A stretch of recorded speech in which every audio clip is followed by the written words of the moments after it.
Allah Subhanahu wa taala berfirman, ya ayyuhalladzina amanu taqullaha wa dharu ma baqiya minar riba in kuntum mu'minin. Wahai orang-orang yang beriman, bertakwalah kepada Allah dan tinggalkanlah saki baki riba jika kamu orang-orang yang beriman. Perhatikan ayat tu dah mula-mula sebut apa? Ya ayyuhalladzina amanu. Dah panggil dah wahai orang-orang yang beriman. Dan para ulama tafsir, para sahabat menyebut, kalau Allah sebut ya ayyuhalladzina amanu, berikan perhatian, mesti ada benda yang Allah akan sebut. Buat benda ni kerana benda ni baik untuk kamu, tinggalkan benda ni kerana benda ni amat buruk untuk kamu.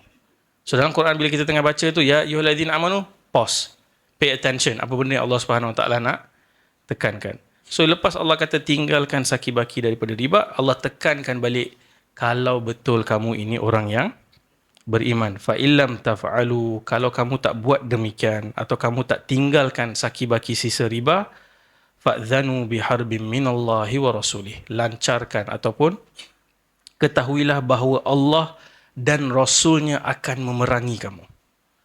Kita sebut, para ulama tafsir kata, mana ada peperangan yang lebih besar ancamannya daripada peperangan dengan Allah dan Rasulnya. Dan ada banyak hadis-hadis yang terkait. Kalau kita lihat hadis riwayat Imam Muslim, ada banyak hadis, kita baca satu ni sudah cukup kerana ia sudah merangkul banyak aspek daripada riba ni. La'ana Rasulullah sallallahu alaihi wasallam.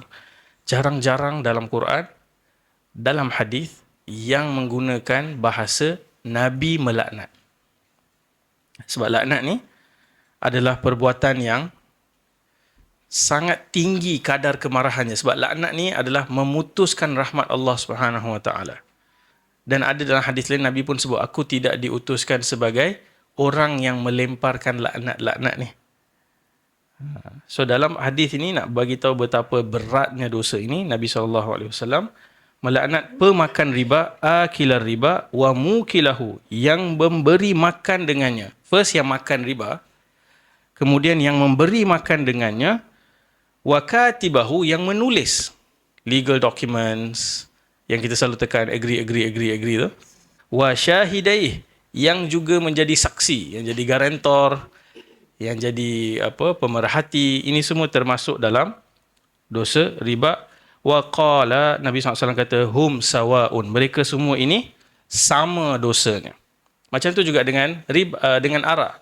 Orang yang menghidangkan, orang yang menuang, yang mentransport, kan semua diheret sekali supaya seluruh aspek yang merosakkan masyarakat ni jangan kamu bekerja atau terlibat dalam mana-mana bahagian. Kerana ia enable apa? Kerosakan sosial yang sangat dahsyat. Dan saya sempat semaklah beberapa data, dan ada satu term yang kita boleh explore ke depan. Saya tahu dalam sesi ini kita tak akan boleh deep dive. Saya pun sedang mengkaji dan melihat bagaimana kesan satu doktrin ekonomi namanya neoliberalism. Neoliberalism yang telah merosakkan sistem pendidikan, kesihatan, kekeluargaan, masyarakat, yang telah mencetuskan banyak polemik yang kita sedang lihat hari ini. Dan kita ni salah sebuah negara yang kita panggil sebagai aging nation. Aging nation adalah dalam tempoh 30 tahun ke depan, majoriti adalah orang-orang yang sudah berusia, yang tidak dapat bekerja dengan produktif. Orang-orang muda yang kecil ni, jumlahnya ni, perlu bekerja dan menanggung dengan cukai perbelanjaan persaraan, hospitalization dan lain-lain. Dalam masa yang sama, populasi kita yang kecil ni, 20% lebih adalah terbantut. Terbantut ni, growth dia selepas usia 5 tahun dah tak boleh nak reverse.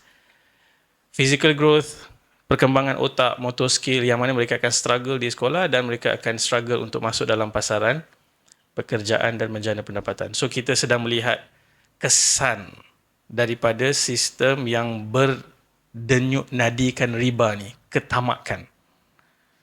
Ketamakan yang at whatever cost lah, dan menyebabkan majoriti kita terperangkap dalam kitaran tersebut dan kita rasa stuck. Dan saya tanya ramai orang muda, saya banyak program dekat universiti dengan pelajar-pelajar belia di luar, 99% akan sangat-sangat takut untuk berkahwin. Satu, kita dah menjadikan itu satu institusi yang mahal. Siapa yang kahwin ni sama ada dia betul-betul kaya atau dia mulakan perkahwinan tu dengan hutang yang barangkali dia takkan habis bayar sampai dia mati. Itu yang pertama. Lepas dah berjaya melepasi tembok itu kahwin, majoriti takut nak ada anak. Kita tak boleh kata inilah dia generasi gitu gini. Kena baca apa yang sedang berlaku, dan ketakutan itu real. Ketakutan itu real. Dan ini krisis yang kita perlu tangani dan perlu lihat. Bahkan saya nak sebut beberapa fenomena yang sedang berlaku dulu. At least kita tahu proses nak dapatkan hutang ni panjanglah sikit. Banyaklah dokumen, credit worth, credit worthiness yang kena check, boleh bayar balik ke tak. At least ada benda tu. Sekarang hutang ditaburkan. Ambil. No need play safe. No need. Dan didigitalkan, dan kita tengok statistik buy now pay later ni. Pakai apps je, boleh beli macam-macam. Dan kalau kita lihat, dia telah berkembang daripada 1 bilion kadar hutang buy now pay later ni kepada 9 bilion hanya dalam masa kurang 2 tahun. Pertumbuhan yang sangat dahsyat. Majoriti di bawah usia 34 tahun ataupun di bawah gaji. 40 transaksi dilakukan oleh golongan berusia 30 tahun ke bawah, dan 73% pengguna buy now pay later adalah yang berpendapatan kurang 5,000 sebulan. So, pertumbuhan yang sangat pesat dan jumlah hutang yang sangat menggunung. Siapa yang minat boleh baca terus di sumber-sumber yang berautoriti tentang hutang isi rumah dan sebagainya. Dan ini antara benda yang mencengkam, dan di balik itu ada apa? Ada aktiviti menyuburkan industri berteraskan riba. Tak adanya benda akan lebih murah selepas ini. Kerana memang design dia macam tu. Memang design dia begitu.